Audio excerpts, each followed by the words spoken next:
Sebelum kita baca petuah-petuah mutiara-mutiara kerohanian yang diwariskan Imam Ibn Athaillah dalam kitab Al-Hikam, mari kita baca dahulu surah Al-Fatihah untuk diri kita. Semoga Allah bukakan hati, Allah bukakan pikiran, lapangkan dada.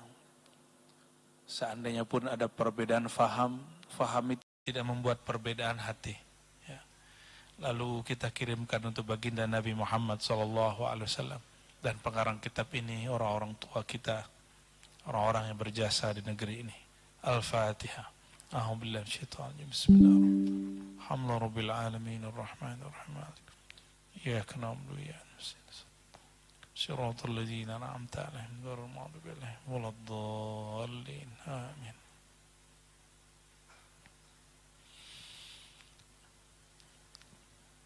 Saya akan mencoba pada ini udah siang ya, bukan pagi lagi ya, untuk membaca hikam nomor 4 dan 5 insya Allah ya. Bismillahirrahmanirrahim. Qala Ibn Athaillah Sakandari, arih nafsaka minat tadbir.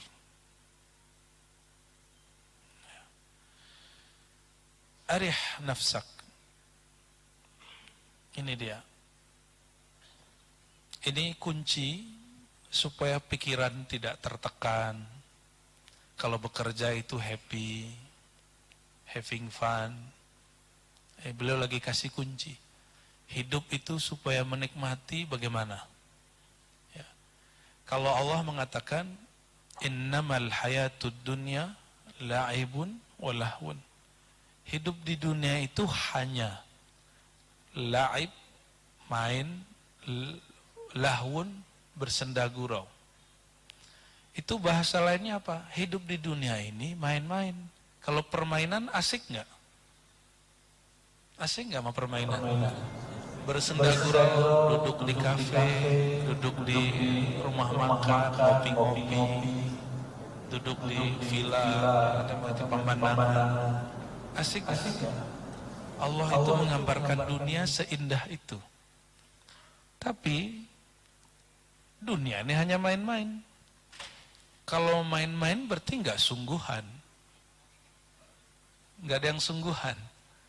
Karena dia main-main, maka dia cuma sementara. Kapan dunia itu menjadi masalah? Kalau orang serius dengan dunia. Serius bekerja boleh, tapi serius dengan dunia jangan. Itu beda. Ya. Kerja itu bagian dari ibadah, badan, pikiran kita. Tapi kalau dunia ini, enggak. Dunia itu apa saja? Tubuh ini, rumah kita, kendaraan kita, keluarga kita. Dan yang paling bahaya, kekuasaan, jabatan. Itu main-mainan semua.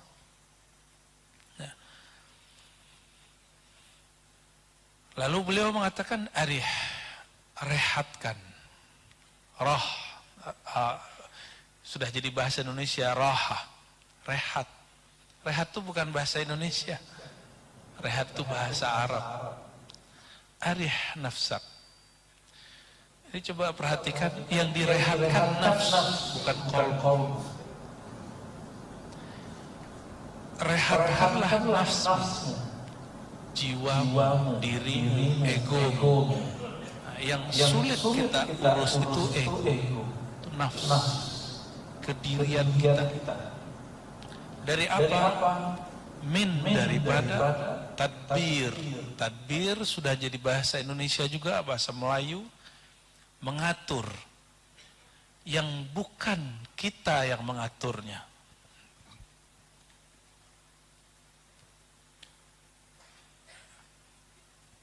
Pernah nggak merasa begini Bapak Ibu?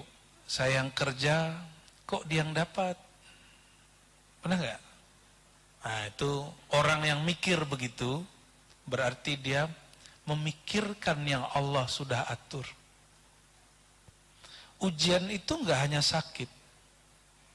Ujian itu nggak hanya ketika seseorang duitnya sedikit. Ujian itu bukan hanya sekedar sifatnya materi yang berkurang. Keluarga, orang tercinta berpulang. Ekonomi lagi seret, bukan hanya itu. Ujian yang paling berat itu ujian nafsiyah. Ujian ego. Perasaan aku sudah benar kok disalahin. Perasaan aku sudah berjasa kok tidak dihargai. Pernah begitu? Ya, itu sudah sunnatullah, sudah hukum alam. Allah ciptakan untuk menguji kekuatan kolbu manusia. Nah, maka Bapak Ibu, saudara-saudaraku yang mengasihi Allah, kalau kita masih suka protes, berarti jiwanya belum rehat. Walaupun pulang ke rumah, tapi pikirannya tambah berat. Walaupun bisa tidur sejenak, bangun tidur kepikiran, kira besok berangkat kerja lagi, besok ketemu orang begitu lagi. Ya. Fama qama, apa kata beliau? Kenapa kita harus rehat? Kenapa kita tidak usah memikirkan yang sudah diatur? Fama qama. Maka apa yang telah qama, diatur, diurus bihi terhadapnya ghairuka selain engkau, yaitu Allah. Anka darimu la takum, janganlah engkau mengurusnya li nafsik untuk dirimu. Rezeki, jabatan, pujian, cacian, itu sudah diatur oleh Allah Subhanahu wa taala. Semua kita siap dipuji, tapi adakah kita siap dicaci? Riya itu ada dua, senang dipuji, takut dicaci. Itu riya. Tentunya senang dipuji terhadap yang bukan sebenarnya itu perbuatan kita. Kalau kita dipanggil oleh Allah, marilah sholat, jawabannya la haula wala quwata illa billah. Maka saat itu kita dapat sholat karena dibantu oleh Allah. Yang seharusnya dipuji kita atau Allah. Oleh karenanya, sholat itu setiap rakaat mesti baca surat pujian, surat Al-Fatihah. Setelah basmalah ada Alhamdulillahi Rabbil Alamin. Pujian ini hanya untuk engkau ya Allah. Yang layak mendapat pujian atas sholat kami hanya engkau. Jangan terjebak kepada aliran kebatinan. Yang sholat ini engkau lah ya Allah. Wah, Allah kok sholat? Pernah nggak Allah sholat? Nah, itu ajaran kebatinan dan itu penyimpangan batin. Ya. Imam Ibnu Arabi dulu, kitab beliau ini sangat suka dibaca oleh Datuk Kelampayan, Syekh Nafis Al-Banjari, Datuk Abulung, termasuk Guru Ijai, Syekh Muhammad Zaini, Abah Guru Sekumpul. Beliau suka baca kitab Ibnu Arabi namanya. Orang yang sering disalahfahami oleh kelompok-kelompok yang tidak mau memahaminya. Ibnu Arabi itu dulu ketika beramal sampai di suatu makom. Makom itu stasiun rohani. Kalau stasiun ditempati atau ditinggalkan. Turun sebentar kita tinggal. Makom bahasa Arabnya. Stasiun rohani. Beliau sampai di makom namanya makom hairah. Makom mengherankan, membingungkan. Apa itu makom membingungkan? Apakah ini peran kita atau peran Allah? Lalu sampailah beliau kepada kata-kata, jika aku mengatakan aku yang sholat, aku sholat itu Allah yang menggerakkan. Puasa sekarang, Bapak Ibu yang bisa berpuasa pada hari ini, pada bulan ini, mendapatkan satu nur namanya Nurullah As-Samad. Cahaya Allah yang ada dalam nama Allahus Samad. Itu yang membuat kita bisa puasa. Apa makna As-Samad? As-Samad, Allah Maha tidak memerlukan selain dirinya, tapi selain dirinya memerlukan Dia semata. Itu as-samad. Kita lagi puasa, biasanya membutuhkan makan nasi. Kalau masakan Banjar paling enak itu apa kalau sarapan, Ibu? Saya nggak nanya ke Bapak ya. Sarapannya itu ada lontong Banjar ya. Apalagi itu ada macam-macam lah. Kita perlu makan itu setiap pagi. Kalau nggak makan itu jam 8, jam 9 perut sudah bunyi. Asam lambung naik. Tapi ketika orang berpuasa, kok nggak asam lambung? Kebutuhan dia kepada makanan itu tiba-tiba hilang beberapa jam. Itu namanya Nurullahis Samad. Nur Allah As-Samad itu terpancar dalam diri kita. Maka kita gak butuh dia. Tapi ya beberapa jam lah lumayan. Kalau Bapak Ibu lagi gak puasa, jam segini sudah mulai gelisah nih, mau makan apa nih gitu ya. Benar, yang gak bawa makanan dari rumah sudah lagi cari-cari GoFood atau ke resto, ke rumah makan. Udah gelisah jam 11. Maka orang yang tidak berpuasa, kerjanya tidak fokus. Baru jam 11 sudah gelisah. Jam 12 keluar. Balik-balik jam 1, total 2 jam gelisah perut. Terus kerjanya kapan? Nah, di saat seseorang berpuasa, dibuatlah dia tidak memerlukan yang lain. Itulah sir rahasia daripada niat malam tadi. Yang gak niat malam tadi pasti gelisah itu puasa. Bentar-bentar rasa lambung naik. Ini terapi bagi orang-orang yang kena penyakit gula. Terapinya bukan main di makanan saja. Kalau dokter kan cuma ngurusin makanan dan obat. Tapi ahli rohani mengurusi batin kolbu. Puasa itu dimulai dari niat. Niat itu perspektif. Nah, orang-orang yang punya sakit gula, perspektif pikirannya harus dibenerin. Memikirkan yang enggak bagian dia, itu bagian dari sesuatu yang merusak orang sakit gula.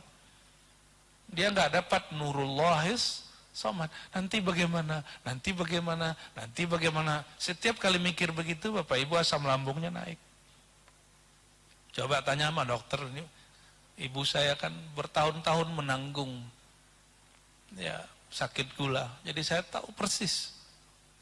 Beliau kalau sudah ada pikiran apa sedikit langsung asam lambung, batal puasa.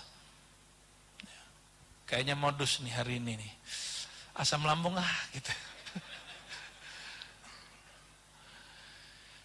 Imam bin Arabi mengatakan, kalau aku katakan aku yang ibadah, aku ibadah ketika dia panggil sholat, sholatku karena Allah yang berkehendak. Jika aku katakan puasa itu puasaku, ternyata cahaya Allah yang memancar. Kalau aku katakan aku yang sedekah, lah itu kan harta dari Allah subhanahu wa ta'ala. Tapi kalau aku katakan Allah yang sholat, kan gak boleh juga, kata beliau. Ya, ini yang duduk Allah apa hamba Allah ini? Hamba Allah. Apa kata beliau? Inilah hairah. Inilah saat stasiun rohani, masa ketika orang merasa heran. Ini yang sholat saya apa siapa? Gitu. Yang ibadah saya apa siapa? Tapi yang benar, yang tepat insya Allah. Yang sholat kita, tapi berkat bantuan dari Allah. Yang puasa kita, namun berkat nama Allah. Nurullahis Samad.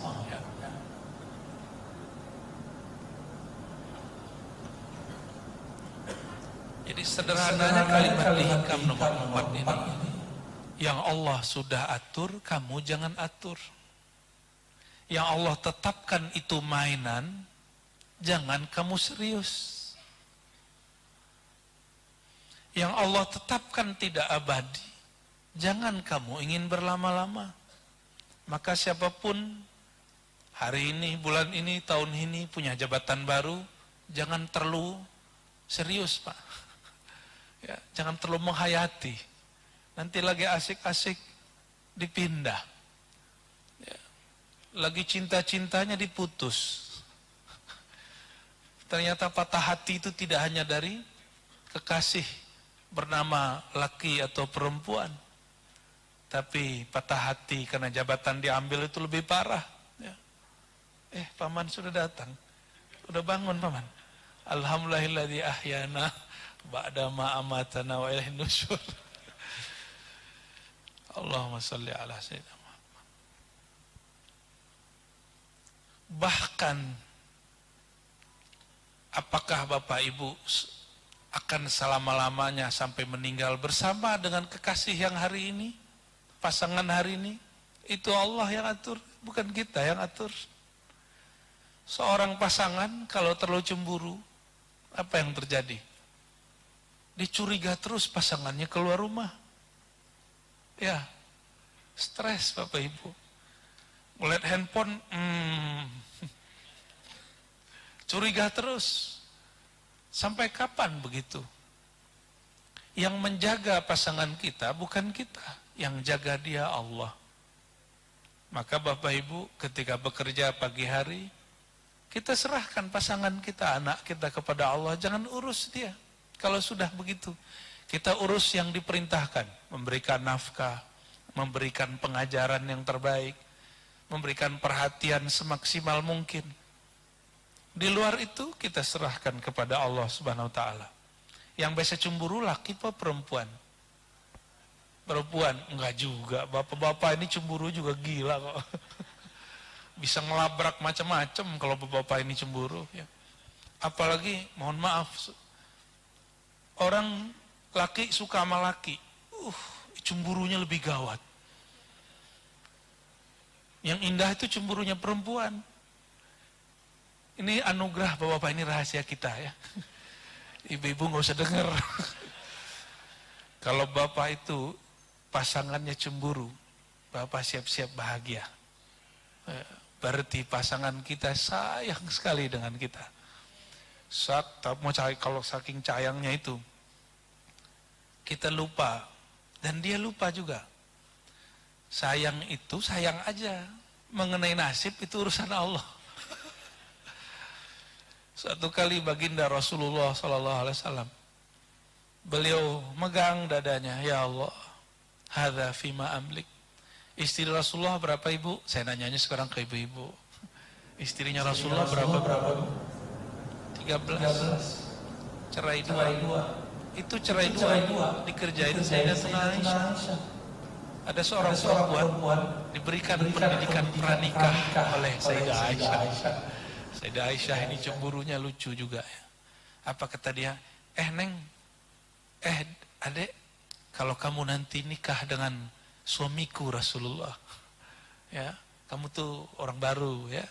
Nih ilmunya, ilmu rahasia aku kasih. Mau kak, kira-kira begitu ya. Mau kak Aisyah, diajarkanlah satu doa. Nanti kalau Rasulullah masuk kamarmu, baca doa ini. Ini doa dahsyat sekali. Benarlah. Masuk Rasulullah SAW, si perempuan ini lugu. Dia bacalah doa ini. Tahu doanya Bapak Ibu? Doanya doa ta'awuz, bukan bismillahirrahmanirrahim. Bukan itu yang dibaca. Apa yang dibaca? A'udzubillahi minka. Apa arti a'udzubillahi minka? Aku berlindung kepada Allah dari keburukanmu. Aku berlindung kepada Allah dari wujudmu. Aku berlindung kepada Allah dari cintamu, dari hadirmu. Rasulullah dengar begitu. Ada apa kamu? Baginda Rasulullah SAW, jika disebut nama Allah, bulu romanya berdiri, jantungnya berdebar. Jika kalimatnya aku berlindung, Rasulullah kemudian berfaham, apa yang salah dariku? Akhirnya Rasulullah SAW mengatakan, laqad uzti bi'azim. Wahai orang yang baru aku nikahi sesaat, baru sejam yang lalu, engkau telah berlindung dengan sesuatu yang besar, berta'awuz dengan tidak tepat. Lalu apa kata dia? Wahai Rasulullah, aku diajarkan ke Aisyah. Rasulullah pergi sudah, karena orang sudah sebut nama Allah. Begitu adabnya Rasulullah kalau disebut nama Allah. Jangan suka main-main dengan nama Allah. Nabi Adam tahu syajaratul khuld, pohon khuldi bahasa kitanya. Itu dilarang oleh Allah. Tapi iblis bersumpah nyebut nama Allah, fawarabbika, demi nama Tuhanmu. Makanya baru diambil, menghargai nama.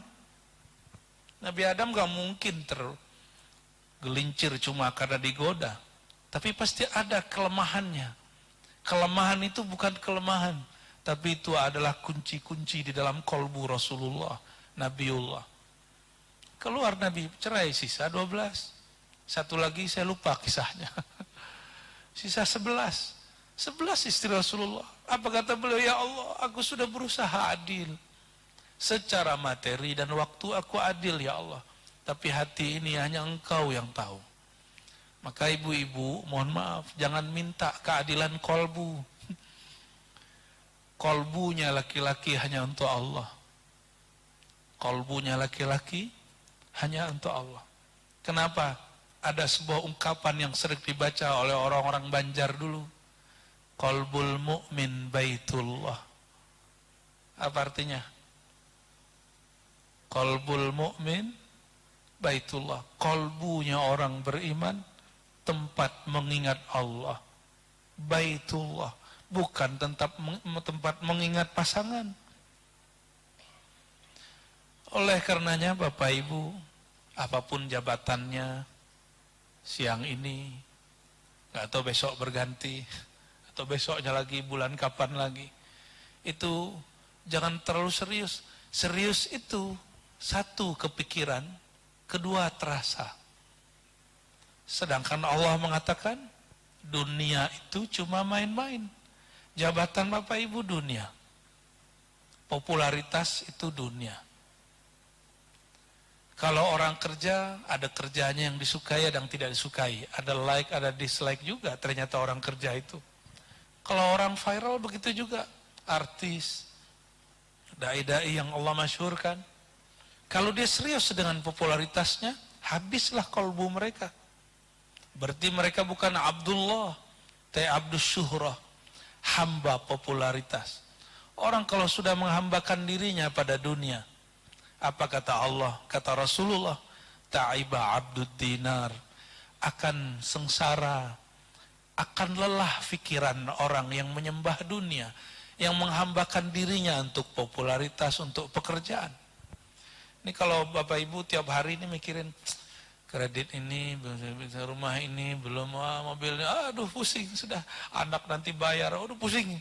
Ta'iba, akan lelah hati orang yang sibuk dengan dunia yang main-main.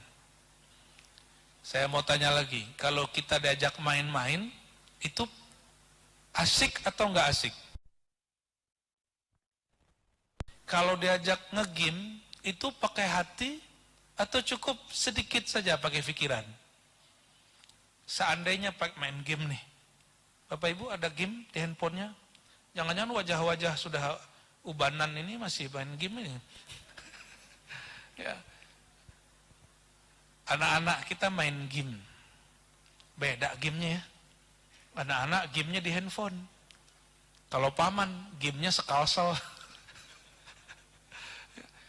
Game ini, kalau ada masalah di situ, kita bilang, cuma game doang, tapi bisa diulang lagi, kan gitu. Bener gak? Cuma game doang. Gagal misalnya stage 1, 2, 3, cuma main doang, ntar juga bisa diulang lagi. Begitu kita kalau nge-game. Tapi kalau orang sudah asik dengan dunia, asik dengan game ini, game terbesar ya Allah itu dunia, dia akan mulai protes. Disitulah mulai ada stres orang bekerja, disitulah mulai ada orang sikut-sikutan. Di situ jangankan Bapak Ibu, ustadz aja bisa begitu loh. Saya pernah diundang seseorang, terus tiba-tiba di sidang kecil-kecilan. Loh, ada sidang juga nih ustadz-ustadz ini. Persidangan para ustadz. Apa kata dia? Kamu jangan ambil lapak saya dong. Loh, ustadz ngomong lapak. Gimana kira-kira? Yang ngomong lapak pedagang atau ustadz? Pedagang. Ini ustadz ngomong lapak. Saya merinding. Merindingnya bukan merinding apa? Gregetan saya. Itu dai, ustadz, kiai, guru itu belum lama itu. Ulama nggak begitu. Ulama hanya takut kepada Allah. Ulama itu tahu ini mainannya Allah. Kalau kata orang ahli sosial media kayak YouTube, Facebook itu ada TikTok. Ibu-ibu suka nonton TikTok? TikTok, kepalanya gituin ya. Itu ada apa istilahnya? Algoritma, apa istilahnya? Ya. Seakan-akan yang punya YouTube itulah yang ngatur siapa yang masyhur. Tidak. Mereka lupa. Yang ngatur logaritma itu bukan mereka. Yang mengatur itu sebenarnya Allah. Karena tidak ada satupun di alam semesta, satu detik saja, baik di alam nyata ataupun alam maya, semuanya bergerak dengan hukum Allah Subhanahu wa ta'ala.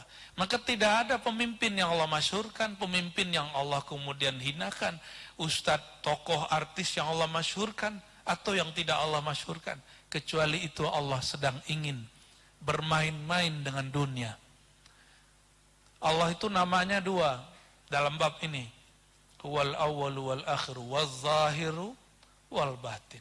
Dialah yang maha zahir, yang paling nyata, paling viral. Itu Allah. Saking viralnya Allah, banyak yang suka, banyak juga yang gak suka. Benar gak? Ya, apa kata Allah Ta'ala? Aku beri kalian dunia, aku beri kalian rezeki, tapi kalian masih berpaling daripada aku. Ya. Dan tidak juga sedikit orang yang kemudian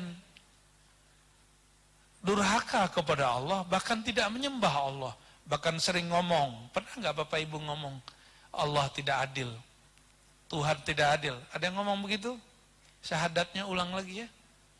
Itu kafir jatuhnya. Orang yang mengatakan Tuhan tidak adil, kafir. Karena dia mengingkari satu nama Allah. Allah punya nama Al-Adlu, yang maha adil.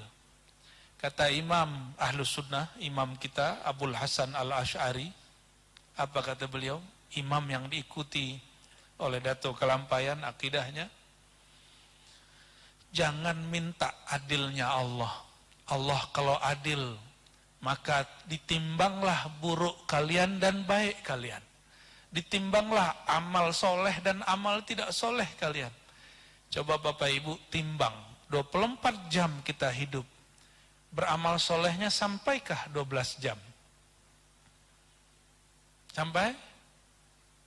Ada yang sudah haji berkali-kali, umroh berkali-kali, apakah sanggup taat 12 jam dalam sehari? Setiap hari nih. Kenapa ada orang sanggup kerja 8 jam sehari? Masuk jam berapa Bapak Ibu? Jam 8. Sudah hadir setengah 8? Ya, ada yang mundur ya. Pulang jam berapa? Jam 5. Betul 8 jam. 8 jam. Ada orang sanggup kerja 8 jam sehari, tapi tidak sanggup beribadah 8 jam setiap hari. Ngaku ingin minta keadilan Allah. Mau minta adil Allah, nggak dikasih rezeki sama Allah nanti. Kalau minta adil Allah, semua orang masuk neraka, kecuali Rasulullah dan kekasih-kekasih Allah. Jadi jangan minta adilnya Allah, minta itu rahmatnya Allah. Makanya semua surat, baik di awal atau di akhir, dimulai dengan Rahman atau Rahimnya. Bismillahirrahmanirrahim. Nggak ada ayat Bismillahil-Adli. Nggak ada. Dengan nama Allah yang maha adil, mampus semua kita. Habis kita semua. Jika Allah menyikapi hambanya dengan kasih sayang, berarti Allah sudah memaklumi kesalahan, menerima orang-orang yang datang mengaku salah. Maka jika ada orang terdekat kita, kawan kita, kekasih kita, pasangan kita, pernah berbuat salah, lalu dia mengaku salah dan minta maaf, Maafkan dia. Jangan pakai hukum keadilan. Pakai hukum Rahman dan Rahim. Gimana Bapak Ibu? Mulai ngantuk? Saya juga mulai berat sekali nih ya. Sedikit lagi lah ya. Sekarang bagian paling penting untuk saya dan kita semua. Ijtihaduka. Kesungguhanmu. Fima, terhadap apa yang duminalak, yang telah dijamin bagimu, yaitu rezeki. Engkau sungguh-sungguh mencari rezeki, berangkat pagi, pulang sore. Sungguh-sungguh, bahkan disiapkan dibawa pulang lembur. Itu saking cinta dan sungguh-sungguhnya. Wa taqsiruka, lalu engkau kurang serius, kurang sungguh-sungguh, fima, terhadap apa yang tuliba, yang dituntut, yang diminta, yang diperintahkan terhadapmu. Allah nyuruhnya bangun malam hari enggak? Seandainya tidak ada sahur, masih mau bangun enggak tahajud setelah puasa? Gimana Bapak Ibu? Seandainya tidak ada sahur, masih mau bangun enggak tahajud? Hah? Berarti kita bangun tahajud, bangun sahur pun bukan untuk Allah, tapi masih urusan perut. Bangun akhir malam pun bukan karena Allah, masih karena urusan perut yang banyak masalah di dalamnya ini. Semua penyakit ada di perut ini. Rendah sekali semangat hidup kita.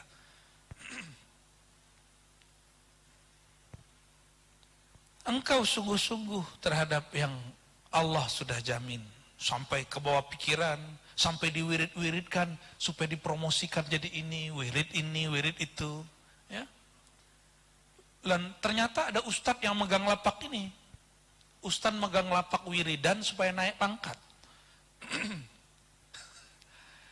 Bener, boleh nggak? Boleh, nggak apa-apa.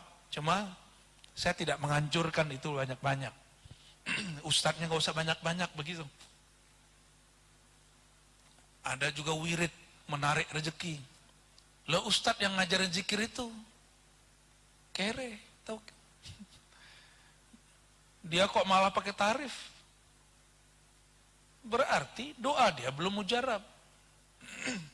Lo kok banyak umat datang begitu? Benar ada itu, saya tahu ada ilmu begitu. Baca wirid ini rezeki datang betul, kalau yakinnya datang. Kalau nggak yakin, walaupun wirid 1000 kali, nggak akan tembus. Aneh. Cuma untuk urusan main-main, pakai amalan akhirat yang serius. Banyak yang datang kepada kami, Bapak Ibu, orang mau naik pangkat. Kirain hanya mau silaturahim, ternyata ujung-ujung doain Buya, kasih wirid Buya, supaya saya dipromosikan. 2 jam ngobrol, tahu-tahu ujungnya itu. Kayak gitu datangnya pakai sarung doang. Ngasih sarung hadiah. Mau naik pangkat hadiahnya sarung. Gimana ceritanya? Ya. Sarung mah saya banyak, bajakan sarung saya. Itu nggak sopannya ahli dunia. Karena sudah asik dengan mainan itu. Datang ke guru. Harusnya ke guru bagaimana cara mengislah, memperbaiki kolbu. Tapi datang ke guru malah minta cara memperbaiki dunia, tempat dia bekerja. Tempat yang seharusnya dia main-main. Urusan game dunia, minta passwordnya kepada guru ahli akhirat. Itu nggak sopan, su'ul adab. Walaupun boleh, nggak apa-apa, boleh-boleh aja. Kenapa dulu ada muncul celetukan, spontan saja. Sholawat kok, sholawat onta. Ya, banyak yang marah sama saya. Ada Habib Ustadz marah sama saya. Ya. Tapi yang paham nggak marah, bener itu. Sholawat supaya kenyang, sholawat supaya naik jabatan, sholawat supaya rezeki lancar. Itu bedakan, benar ada itu, tapi bukan tujuan. Sholawat itu tujuannya cinta kepada Allah dan Rasulullah. Faidahnya, bedakan. Apa faidah sholawat? Rezeki lancar, penyakit disembuhkan, jodoh ketemu, jabatan naik. Kalau artis rajin sholawat, Allah kekalkan kemasyhurannya di dunia. Ya sebatas kekalnya dunia. Dunia kan kekalnya nggak kekal. Betul, tapi itu bukan tujuan. Tujuan sholawat apa? Cinta Allah, cinta Rasul. Sedangkan faidah itu bahasa Arab artinya tambahan, plus benefit. Boleh dapat, boleh tidak dapat. Pertanyaannya, seandainya Bapak Ibu sholawat, jabatan nggak naik, masih sholawat nggak? Kata orang kalau baca doa ini, baca sholawat tibil kulub, sembuh. Seandainya nggak sembuh, udah baca doa begitu, udah baca 4.444 kali, nggak sembuh, berhenti sholawat. Berarti salah niat, salah tujuan. Tidak mampu membedakan mana tujuan, mana faidah. Apa kata beliau? Ciri-ciri orang intimasil basirah, intimas buta, tertutup basirah mata batinnya, tertutup mata kolbunya. Apa ciri-cirinya? Serius main-main di dunia, tapi tidak serius untuk akhirat yang kita harus serius. Di Quran tidak ada perintah cari dunia. Yang ada hanya mencari karunia Allah. Wabtaghi fima ataqallahu ad-daral akhirah wa la tansa nasibaka minad dunya. Yang dicari akhirat. Dunia enggak disuruh cari. Allah cuma ngomong wala tansa, jangan lupa kamu punya jatah yang sudah dijamin dari dunia. Maka kalau sholawat tujuannya akhirat, tapi jangan lupa kamu ada jatah di dunia. Kalau kerja sama. Bapak Ibu, saya mau tanya, kerja itu ibadah nggak? Benar ibadah nih? Serius ibadah? Saya tanya lagi, benar ibadah nih kerjanya? Adakah orang ibadah sholat taraweh? Gak usah sholat taraweh deh. Sholat witir 1 rakaat. Kalau nggak dilihat orang setengah rakaat deh, gitu bisa nggak?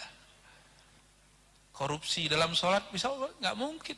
Karena kita menganggap sholat itu ibadah. Yang ada namanya rukhsah. Rukhsah boleh diambil.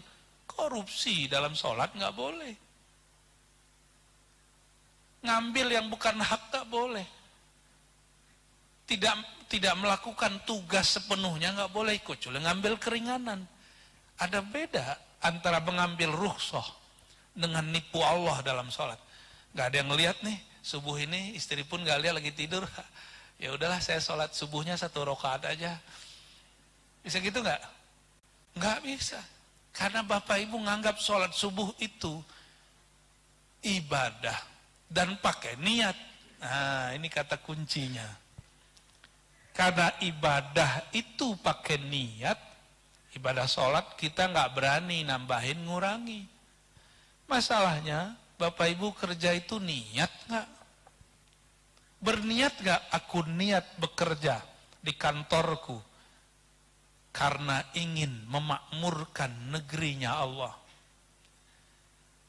buminya Allah, ingin mencari ridha Allah. Pernah nggak begitu?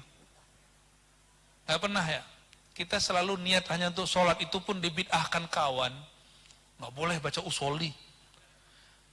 Yang nggak boleh itu tidak berniat. Usoli itu bukan niat. Bapak Ibu tolong yang ngerti fikih, niat itu di kolbu. Usoli, fardho, itu namanya melafazkan niat yang di dalam. Yang niat yang mana? Yang di dalam ini. Lafaz niat itu hanya cara untuk memantapkan pikiran, menyambung, terkoneksi dengan hati. Coba ya, dibuat setiap hari mau berangkat kerja, berniat di hati, aku niat bekerja, ingin mencari ridha Allah. Nah mungkin orang kalau niat begini, lalu dia menyalahgunakan haknya atau kurang menunaikannya. Nggak mungkin.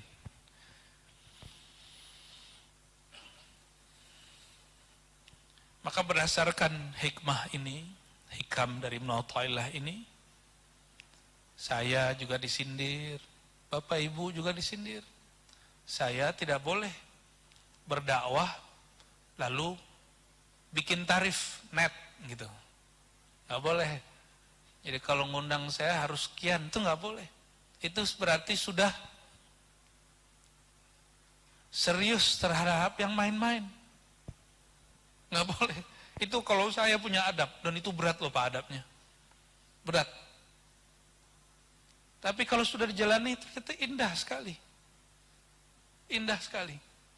Dan setahu saya, dai-dai, ini rahasia kami, rahasia dapur Ustadz. Kalau sudah mulai pasang tarif, itu pikirannya macam-macam. Ya, ada seorang jamaah ngundang Ustadz di daerah Kalimantan bagian sana, bukan di sini. Ngundang Ustadz dari Jakarta. Ustadz ini diminta silaturahim ke sini, lalu tiba-tiba orang sana minta ceramah walaupun 5 menit. Dia ngomong ke manajemen dia, itu fee-nya tambah tuh, minta. Setiap kali tambah ceramah, dia minta fee. Capek. Orang begitu capek. Dia menilai ceramah hanya dengan duit. Itu kami. Kalau bapak-bapak ini, apa? Lembur belum cair-cair ya. Ya benar. THR belum cair-cair. Kalau orang PNS itu namanya gaji 13. Waduh, padahal angka 13 itu angka yang mengerikan sekali. Ya. Cuma kalau orang belajar fikih, kalau rukun sholat berapa? 13 ya. Cuma kalau orang suka kotak konspirasi, angka 13 itu menakutkan sekali. Ya. Makanan domino aja tuh, yang tuh apa domino 13, oh ngeri katanya. Ya. Bapak Ibu yang bukan Allah, sudah paman Pak? Lanjut, cukup. Tambahin lagi. Udah gawat nih paman nih. Ya. Ini ngikut, jadi Bapak Ibu, apa yang jadi membuat seorang pegawai semangat bekerja? Karena diperhatikan atasannya, benar nggak? Ya benar. Benar nggak Pak? Dikasih apresiasi oleh pimpinannya, betul? Ya. Cuma masalahnya, kalau pegawai ini nggak diawasi, dia kerjanya tidak serius. Akhirnya muncullah CCTV. Ruang kerjanya ada CCTV nggak Bapak Ibu?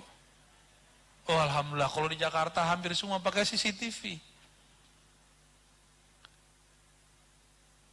Karena orang tidak mampu sungguh-sungguh dari dalam dirinya, dibuatlah sungguh-sungguh dengan sistem. Ada laporan, maka hari-hari mau laporan, pada kambuh semua mahnya. Bener ya? Nah, ini masih bulan apa nih? Karena bulan mau deket THR, jadi pada senyum-senyum semua. Coba kalau sudah mulai Oktober, ya kan? Aduh. Bapak Ibu yang dimuliakan Allah, atasan kita yang sebenarnya bukanlah gubernur. Mohon maaf nih paman ya. Atasan Bapak Ibu yang hakiki, yang tidak pernah turun dari jabatannya, dan tidak pernah sebelumnya tidak pernah jadi Tuhan lalu jadi Tuhan. Kan gak ada namanya pemilu jadi Tuhan. Ya, kalau ya modalnya lumayan besar itu. Ya, tanya aja sama orang-orang yang sudah masuk ya, tanyalah paman. Mau jadi gubernur, modalnya Masya Allah. Ya. Gaji gak cukup itu. Tunjangan gak cukup itu. Allah itu tidak pernah ikut pemilihan jadi Tuhan, emang dialah Tuhannya. Dan selama-lamanya dia Tuhan. Karena dia selama-lamanya jadi Tuhan, dia menyebut dirinya Malikul Mulk, Raja di Raja, Rajanya para gubernur, rajanya para presiden, rajanya alam semesta. Sebenarnya Bapak Ibu, kalau bekerja hari ini, laporannya bukan untuk atasan, tapi laporannya nanti untuk Allah. Dilatih-latih dari sekarang buat laporan tahunan, laporan bulanan, laporan mingguan. Itu latihan, berlatih nanti ketemu Allah. Itu yang Bapak Ibu buat laporannya. Nanti dilaporkan lagi di sana.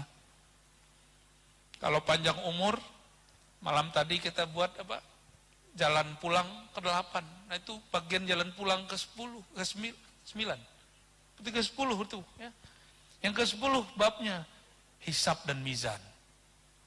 Hisab mizan itu Bapak Ibu, kalau BPK atau KPK datang audit, tegang semua enggak? Tegang semua. Itu baru KPK. Siapa nama ketua KPK kita? Pak Firly. Ya pernah ngundang saya juga tahun lalu. Ya. Karena saya nggak ada urusannya dengan beliau, ketemu beliau happy-happy aja. Kalau paman dipanggil kiai sama beliau, karena mulai sholawatan. Orang kalau ketemu KPK, didatangin KPK, itu tegang langsung. Saya nggak tahu nanti bagaimana tegangnya ketika seseorang, setiap kita ini nanti berdiri di mauqif, suatu tempat di padang mahsyar, dan kita ditunjuk, kamu akan diperiksa dari masa balighmu sampai matimu, 1 detik per detik, semuanya keluar laporannya, di print sepanjang-panjangnya. Pernah nilep, pernah korupsi waktu. Korupsi nggak hanya sekarang duit, waktu juga. Tapi sebenarnya yang penting itu kerjaannya beres. Nah, buat sistem begitu bagusnya. Yang penting kerja beres. Sehingga anggota-anggota ini santai. Bapak Ibu yang makan Allah, jika mau diperiksa oleh ahli hisabnya dunia, KPK dan sejenisnya, itu betul-betul menegangkan. Apalagi nanti dihisab oleh KPK akhirat. Beratnya bukan main. Yang diurus bukan hanya duit di situ. Semuanya diurus. Kalau Allah SWT pernah ngomong bohong, masuk. Makanya Sayyidina Ibrahim berdoa yang kita ijazahkan malam tadi. Wala tukhzini yauma yub'atsun. Jangan hinakan aku ya Allah. Jangan permalukan aku ya Allah di hari aku dan mereka dibangkitkan. Kenapa? Sayyidina Ibrahim merasa pernah berbohong 3 kali. Walaupun berbohongnya benar. Saya mau tanya nih Bapak Ibu, dari awal tahun sampai sekarang sudah pernah bohong belum? Ya, hampir tiap hari. Ya salah.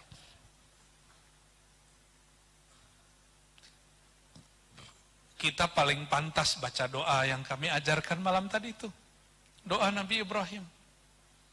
Seharusnya kita yang baca doa itu tiap hari.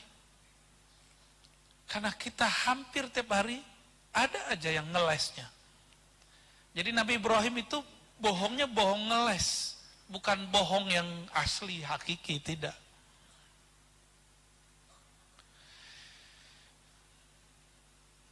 Oleh karenanya, saya nggak tahu lah nanti Bapak Ibu ini nanti kalau ketemu di akhirat mungkin nggak akan sapa-sapaan. Saya jamin nanti ketemu nih yang duduk-duduk samping-sampingan hari ini pasti lari. Kalau nggak percaya nanti masuk aja alam sana Pak. Yauma yafirrul mar'u min akhi.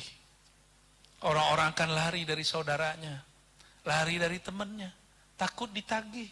Gara-gara kamu saya salah. Gara-gara kamu lari terus. Ustadz aja lari dari jumaahnya. Jualan akhirat. Yang ngamalin ini saya jamin selamat. Ternyata nggak selamat. Dituntut itu ustadz-ustadz. Jadi nanti yang repot itu bukan Pak Gubernur. Yang repot itu nanti ustadz di sana. Yang paling repot lagi ustadznya para asatis yaitu Rasulullah SAW. Rasulullah itu sibuk. Sibuknya beneran, ada yang jamin. Bapak Ibu, ini contoh. Ada temuan KPK. Gimana? Biasanya orang kalau dapat temuan KPK, Dia kelusuk-kelusuk kiri kanan cari backingan, cari orang yang bantu, benar nggak? Kalau perlu ada orang dalam. Orang dalam. Kalau saya nggak usah bahas kerjaan Bapak Ibu lebih paham. Nanti ada temuan di akhirat. Punya orang dalam nggak? Ya. Itulah yanfa'u malun wala banun. Nggak ada lagi pengacara. Nggak ada yang jamin kita. Anak, keturunan, teman, nggak ada lagi. Nggak ada yang, semua orang sibuk dengan dirinya. Kecuali Rasulullah dan wali-wali Allah. Makanya dekat-dekat dengan kekasih Allah. Karena kekasih Allah kalbunya selalu bersama Rasulullah SAW. Mereka punya orang dalam. Bisa backing dia nanti. Tetap di sidang, masuk sidang. Maka adalah seseorang di sidang di akhirat. Laporan, semua dituntut kepadanya. Dituntut. Jadi nanti jaksanya bukan kita. Jaksanya malaikat yang ada di mahkamah mizan. Dan malaikatnya detail. Detik per detik masuk. Kalau yang lagi ramai kemarin, Mahfud MD, transaksi berapa T? Tuh, mengerikan itu.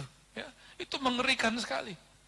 Itu semua orang udah mulai gelisah, maka orang benci sebagian kepada Mahfud MD. Alasannya macam-macam lah, jelek-jelekin negara lah. Tapi yang dikalamkan itu benar. Baru dibuka, di-up, tidak disebutkan nama, orang udah mulai gelisah. Yang paling ngamuk orang-orang DPR juga, ya mungkin mereka sebagian ada yang terlibat. Ditakut-takutin sama Pak Mahfud, nama kalian ada di sini, oh langsung deg-degan. Itu lagi sibuk tuh mereka cari. Saya amankah, saya bersihkah? Nah, mereka sibuk mencari, saya bersihkah? Itu namanya hisab diri sebelum dihisab orang. Ilmunya disebut muhasabah. Hisablah dirimu sebelum dihisab oleh yang maha menghisab. Oh, malaikat itu lebih galak dari jaksa. Malaikat itu jelas dosanya ini neraka sekian tahun. Betul. Dan kita kayaknya sudah kena pasal berlapis-lapis. Mulai dari dosa mata, dicek. Satu mata, belum mata yang kedua. Jadi satu anggota ada satu buku, satu sijil. Ini wallah ini benar, ini hadisnya sahih. Saya tidak lagi nakut-nakuti, ini memang menakutkan. Satu anggota tubuh ada satu laporan. Nanti Bapak Ibu disidang dengan satu. Jadi mata disidang. Selesai mata beres, pindah mata berikut. Selesai telinga kanan, telinga kiri, lisan, tangan, kaki, kemaluan, perut, semua disidang. Temuan-temuannya. Gimana mau napas kita nanti? Jangankan kita. Sayyidina Sulaiman, makhluk paling kaya di alam semesta. Itu nunggu untuk disidang, rekap cuma dilaporin. Dicatat semua kekayaannya, 2000 tahun dia menunggu. Ini 2000 tahun dunia, berarti di sana 2 hari. Kalau Rasulullah SAW tidak membantu memberi syafaat Sayyidina Sulaiman, maka dia menunggu 2000 tahun. Gimana? Gak jadi ngantuk ya? Kalau udah bahas begini kita gak jadi ngantuk, Pak.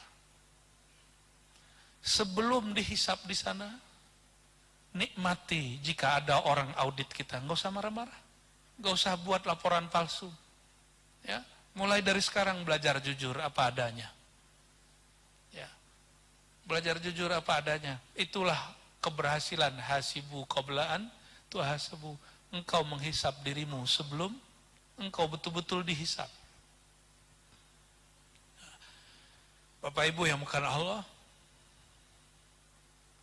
nantilah bulan keberapa nanti kita bahas lebih detail mengenai bagaimana kondisi orang saat dia dihisap dan diadili. Insya Allah. Ya. Sebelum itu masih lama belum lewatin Siratal Mustaqim. Shiratal Mustaqim mengerikan lagi.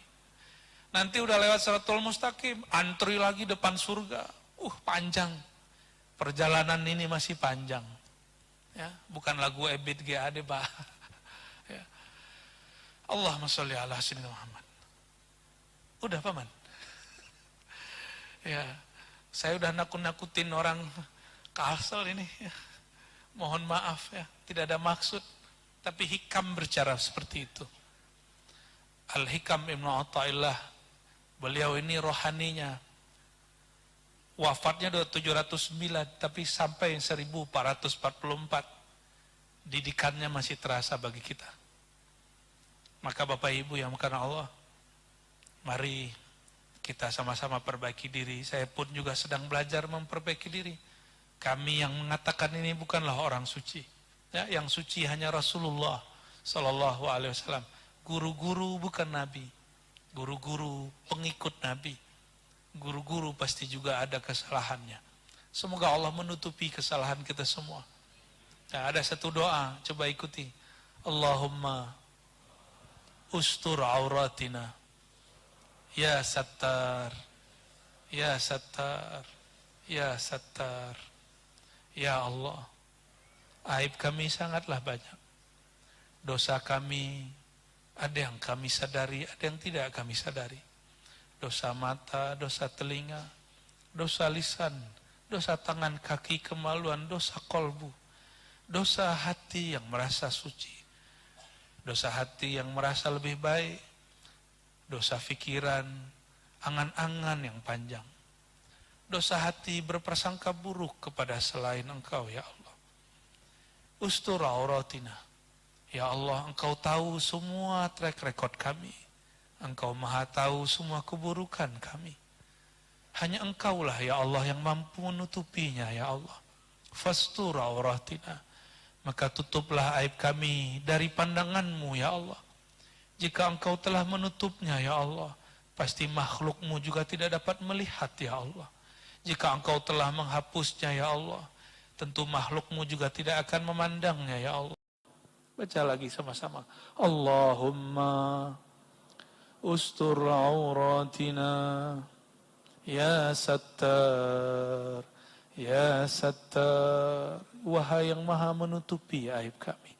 Ya Rahman, Ya Rahman, Ya Rahman, Ya Rahim, Ya Rahim. Pegang dadanya. Ya Allah, sama-sama. Ya Allah, dari hati sebut namanya. Ya Allah,